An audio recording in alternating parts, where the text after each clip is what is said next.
Welcome back to my channel. I'm starting a new segment actually called From the Anvil, which is revolving around a football club, or soccer club should I say, depending on where you are in the world, West Ham United FC. Now in the past on my channel, James Snedden, I've posted some of my old news reports and some highlight reels, but given that sports is getting up and running again in both North America and Europe, I thought that I'd try and do a bit of an opinion-based column, maybe get some fan opinions and do reviews of games for the soccer team I support. I decided to call it From the Anvil because West Ham's nickname, for those who may not know, is the Hammers, and an anvil is what you tend to smack a hammer onto.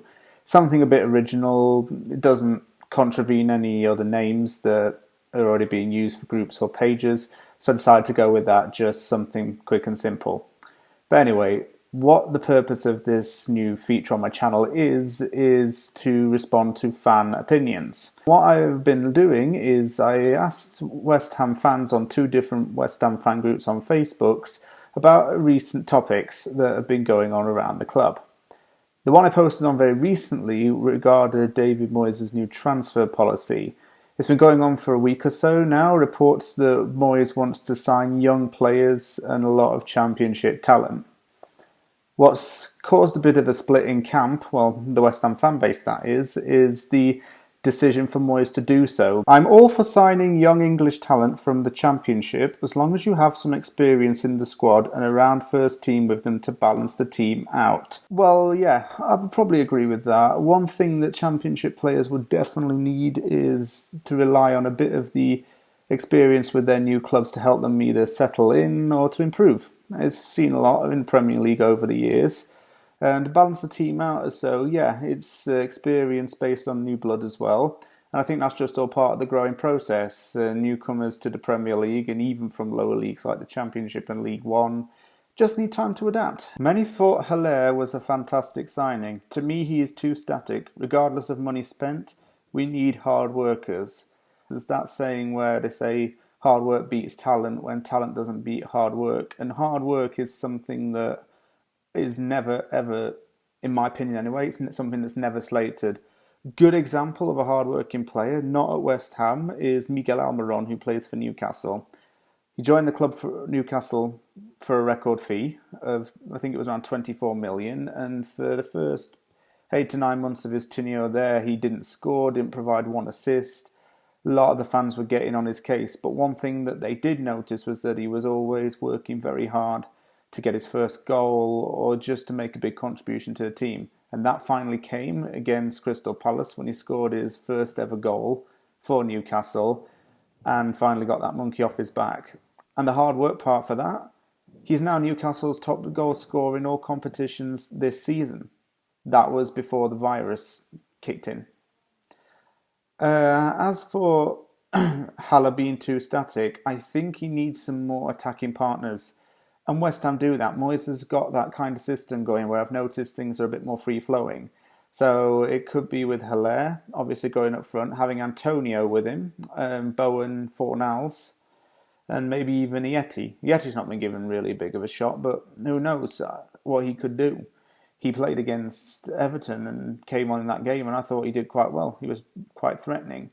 So going back to the original point there, Hilaire definitely needs a bit more free-flowing striker partnership and someone to back him up a bit. Think you can get some gems without paying the big money from Championship? No good, get rid and try again. Yeah, you definitely do get some big gems from the Championship, and more so in recent years. Players such as James Maddison, who came into Leicester, and since he's been excelling for them and being a big part of their attack, he's got an England call-up and is considered a big prospect. As for other players in the Championship, you've had the likes of Joleon Lescott. I think Tim Cahill came up from the Championship. Players such as also Neil Maupay. They tend to do very well in the Premier League. It's not always a smooth, easy ride, but once they get going, they can be something real special. Players like Bowen, Antonio or Vardy would be good for me. I'd rather we had young, hungry players who will play their nuts off for the club than bone-idle prima donnas earning a fortune and not putting a shift in. Bowen and Antonio are two good examples of West Ham players that used to play in the Championship and have now started to live it up in the Premier League. Antonio was one that took a bit of time to get going. Moses was the first choice when Antonio first came in. But as soon as Antonio got his first goal for the club, he started to cement himself into the first team. And his first season with West Ham, he actually scored 9 goals in all competitions. He had that little stint where he's playing right back as well, which wasn't really agreeable with. It's not his usual position, but he's still that kind of player who scores a lot of goals and makes a big contribution. So in terms of hard working, Antonio definitely is. Bowen definitely is, I can tell that. Vardy is a bit of an oddball there because one, he doesn't play for West Ham right now, and two, he's 33 years old. Having said that though, his age doesn't wash away from his talent. He is in the running for the Premier League Golden Boot, and he's also a quality player, especially when you consider the route he's come from, playing non-league football to getting into the Premier League. In terms of the prima donnas, yeah, you do get a lot of those in the Premier League, and it's all to do with, well, the money. Just being a passenger lying around and just thinking players can be on the field, do the bare minimum, just get paid for it. And if anything, that should not motivate them at all. What should motivate them is badge and desire to win, especially for the fans. My only concerns are, one, young English players can be really overpriced, and I don't see our board spending much this summer. And two, we don't have a great track record with buying from lower divisions. I'll address the second point there. I would say yes and no, we do and don't have a good track record. I think in recent years, when it's come to championship players, we haven't had a terrible record. Well, look at the signings of Cresswell, Antonio, and Bowen. Cresswell came over from Ipswich in 2014. In his rookie season with West Ham, he won Hammer of the Year award and scored that goal against Newcastle where he ran in from behind and just fired it, which was a pretty good goal actually. Also Cresswell this season, that free kick against Man United and then scoring exactly a week later against Bournemouth. Young English players can be really overpriced. Yeah, but that's all to do with how they adapt in the Premier League. If they can shake off the price tag, then fair enough. If they can't, then they're going to be considered a bust. Spending 40 million on players like Hilaire and Anderson is more risky. Our two most dangerous players come from the Championship, Antonio and Bowen. It is risky spending that kind of big money, as it is with any other club, because there's times when clubs have spent 30-40 million on a player and it's not worked out. And one good example of that is Andriy Shevchenko when he joined Chelsea. He'd really, really impressed at AC Milan. He'd taken him to Champions League finals, was a Ballon d'Or nominee. When he came to Chelsea, it was injuries. He was aging at the time. It did not work out, and it's actually made him considered to be the worst ever Premier League signing, which is probably a bit harsh, but that's what some fans think.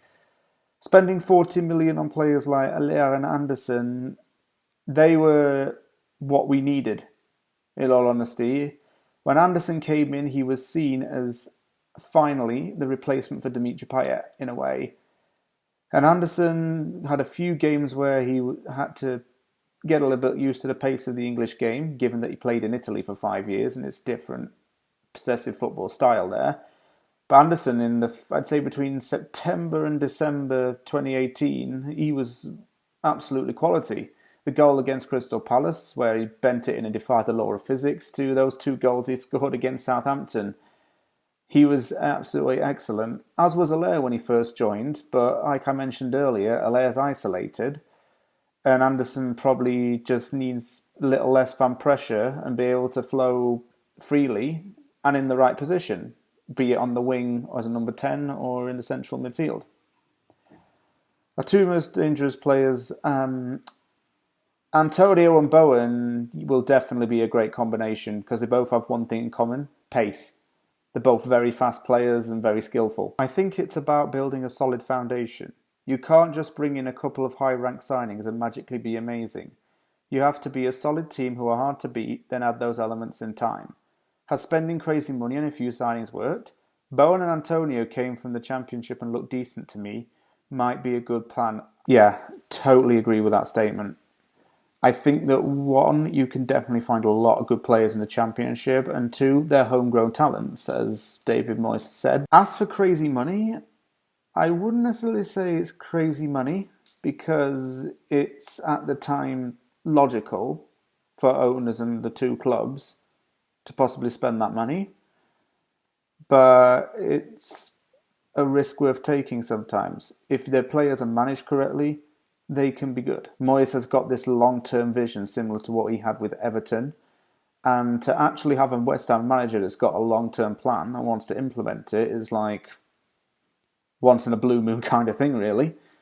So I'm definitely not opposed to the long-term plan Moyes has got at all, because it sounds like something he wants to do and make the team his own. Snap up the best Championship has to offer. Most of them will probably hold their own against the under-23s to bring in alongside first-teamers, because they will be eager to impress. Look at Bowen. Look at the youth that Frank has brought through at Chelsea. Willingness to fight for the shirt. The Frank Lampard example is a really good one, actually, because he had a lot of players out in the Championship, be it when he was managing Derby or elsewhere. Tammy Abraham, Mason Mount in particular. They went straight into the Chelsea first team, and at the very start of the season, they were scoring quite a bit. Tammy Abraham was in particular anyway.